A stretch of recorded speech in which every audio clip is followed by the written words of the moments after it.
आजची दिनांक 28/10/2025 रात्री झालेल्या हवेने खूप मोठं नुकसान केलेलं आहे. काय करणार, पहिले व्यापारी घ्यायला येत नाही आणि हे परत एवढं झालेलं नुकसान.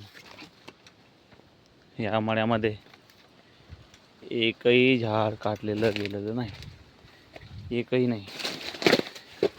5,000 लागवड आहे. 5,000 लागवडपैकी एक झाड ही काट्यावरती कापलं गेलं नाही. आता आज व्यापारी जिंकला, निसर्गही जिंकला, हारला तो फक्त शेतकरी.